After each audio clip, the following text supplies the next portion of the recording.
Hello friends, Anisha Hindi अध्यापक channel पे आपका स्वागत है। फ्रेंड्स, जैसा कि हम एक सीरीज चला रहे हैं ग्रामर का, तो पहले 2 अध्याय हम पढ़ चुके हैं और आज तीसरा अध्याय हम पढ़ेंगे जिसका नाम है शब्द विचार। दोस्तों, ये जो सीरीज़ है ये बिहार बोर्ड के स्टूडेंट्स के लिए बहुत हेल्पफुल होगा, क्योंकि मैं पीडीएफ में चीज़ें प्रोवाइड नहीं कर रही। आप देखेंगे, आप सीखेंगे, आप मेरी आवाज़ सुनेंगे। जैसे जनरली हम किताब पढ़ते हैं, मैं वैसे किताब पढ़ूंगी, जो समझाना होगा समझाऊंगी। तो देखिए, जीवन में शॉर्टकट का कोई ऑप्शन नहीं होता है। अगर आपको अच्छे से सीखना है तो आपको थोड़ा लॉन्ग वे में जाना पड़ेगा, थोड़ा सा दिमाग को रिफ़्रेश करने के लिए, पढ़ने के लिए। तो चलिए शुरुआत करते हैं। शब्द विचार। प्रत्येक भाषा की अपनी ध्वनि व्यवस्था, शब्द रचना एवं वाक्य का निश्चित संरचनात्मक ढांचा तथा सुनिश्चित अर्थ प्रणाली होती है। प्रत्येक भाषा की अपनी ध्वनि व्यवस्था, शब्द रचना एवं वाक्य का निश्चित संरचनात्मक ढांचा एवं सुनिश्चित अर्थ प्रणाली होती है। भाषा की सबसे छोटी और सार्थक इकाई ही शब्द होता है। दोस्तों, अगर आपसे पूछा जाए शब्द होता क्या है, तो भाषा की सबसे छोटी और सार्थक इकाई को हम शब्द कहते हैं। तो शब्द किसको कहते हैं? भाषा की सबसे छोटी तथा सार्थक इकाई को शब्द कहते हैं। उसके आगे की लाइन है, वर्णों का ऐसा समूह जिसका कोई अर्थ निकलता हो उसे शब्द कहते हैं। वर्णों का ऐसा समूह जिसका कोई अर्थ निकलता हो उसे हम शब्द कहते हैं। परिभाषा: एक या एक से अधिक वर्णों से बने सार्थक ध्वनि को समूह को शब्द कहते हैं। एक या एक से अधिक वर्णों से बने सार्थक ध्वनि समूह को शब्द कहते हैं। अभी हमने पिछले अध्याय में पढ़ा जाना था कि वर्ण क्या होता है, वर्णों के समूह को क्या कहते हैं। तो इसमें क्या बोल रहा है कि एक या एक से अधिक वर्णों से बने सार्थक मतलब जिसका कोई सही अर्थ हो, ध्वनि समूह को शब्द कहते हैं। अब शब्द के भेद: हिंदी भाषा जहाँ अपनी जननी संस्कृत भाषा के समृद्ध शब्द भंडार से प्राप्त परंपरागत विकास के मार्ग पर बढ़ी, वहीं इसने अनेक भाषाओं के संपर्क से प्राप्त शब्दों से भी अपने शब्द भंडार में वृद्धि की है। साथ ही नए भाव, विचारों, व्यापारों की अभिव्यक्ति के लिए आवश्यकता अनुसार नए शब्दों की रचना भी पूरी उदारता एवं तत्परता से की गई है। इस प्रकार हिंदी की शब्द संपदा न केवल विपुल है बल्कि विविधतापूर्ण भी हो गई है। उत्पत्ति, रचना, प्रयोग एवं अर्थ के आधार पर शब्द के 4 भेद हैं। किस आधार पर शब्द के 4 भेद हैं? उत्पत्ति, रचना, प्रयोग एवं अर्थ के आधार पर शब्द के 4 भेद हैं। शब्द विचार: पहला, उत्पत्ति के आधार पे, रचना के आधार पे, प्रयोग के आधार पे, अर्थ के आधार पे। तो अभी आप मेरे साथ याद करिए कि उत्पत्ति के आधार पे, रचना के आधार पे, प्रयोग के आधार पे और अर्थ के आधार पे, उत्पत्ति, रचना, प्रयोग एवं अर्थ के आधार पे शब्द के 4 भेद किए गए हैं। पहला, उत्पत्ति के आधार पे, रचना के आधार पे, प्रयोग के आधार पे और अर्थ के आधार पे। अब हम पहला पढ़ते हैं, उत्पत्ति के आधार पे। हिंदी भाषा में संस्कृत स्थानीय भाषा, विदेशी भाषाओं एवं बोलियों के संपर्क के आधार पर निर्मित शब्द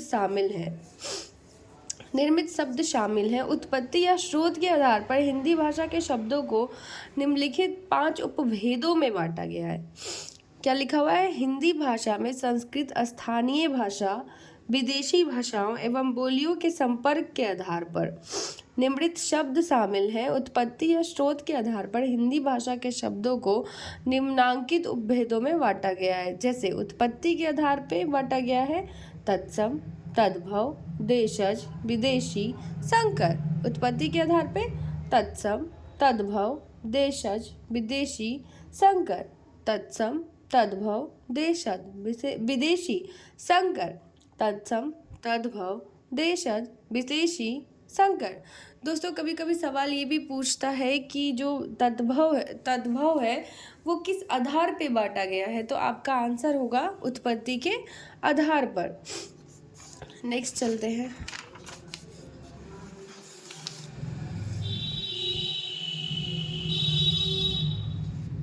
तत्सम शब्द: तत्सम का अर्थ होता है उसके समान, अर्थात किसी भाषा में प्रयुक्त मूल भाषा के शब्दों को तत्सम कहते हैं। हिंदी की मूल भाषा संस्कृत है, अर्थात संस्कृत के वो शब्द जो हिंदी में जो के त्यों प्रयुक्त होता है उसे तत्सम कहते हैं। जैसे अट्टालिका, उष्ट, कर्ण, चंद्र, अग्नि, आर्म, गदर्भ, क्षेत्र।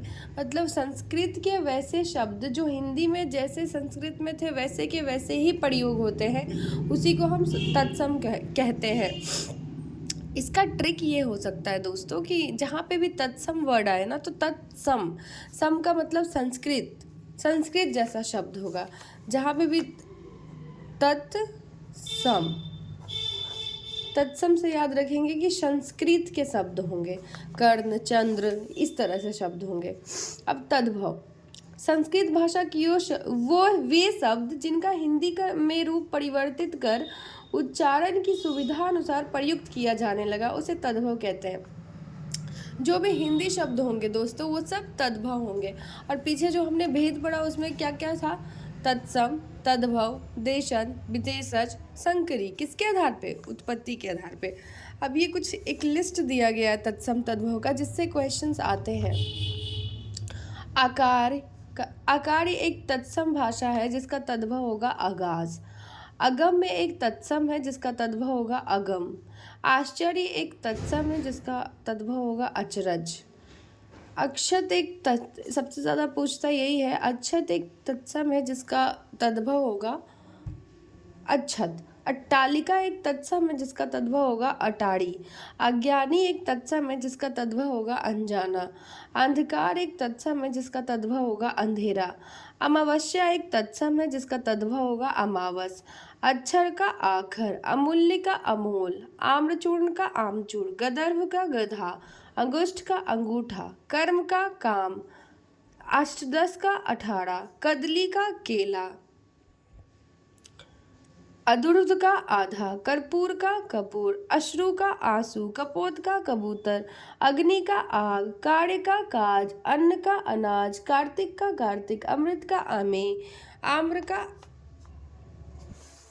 कास का खांसी, आम्र का आम, कुंभकार का कुम्हार, अर्पण का अर्पण, कृष्ठ का अर्पण, आखेट का कोढ़, कोकिल का अहेर, अनगिनत का कोयल, कृष्ण का अनगिनत, आशिवन का किसन या कान्हा, कंकन का आसूज, आलस्य का कंगन, कच्छप का आलस, आशीष का कछुआ, क्लेश का क्लेश, आश्रय का आसरा, कज्जल का काजल, उज्ज्वल का उजला, कर्ण का कान, उच्च का ऊंचा, कतरी का कतरनी, उष्ट का ऊट, गर्द का गड्ढा, एकत्र का इकट्ठे, स्तंभ का खंभा, करपास का कपास, क्षत्रिय का खत्री, इच्छू का इक।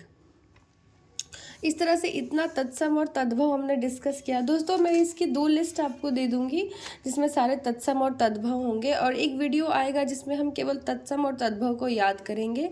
अगर वीडियो पसंद आया हो तो प्लीज़ कमेंट करें, अगर कुछ इसमें डिफेक्ट लगा हो तो प्लीज़ उसको भी बोलिए। Thank you.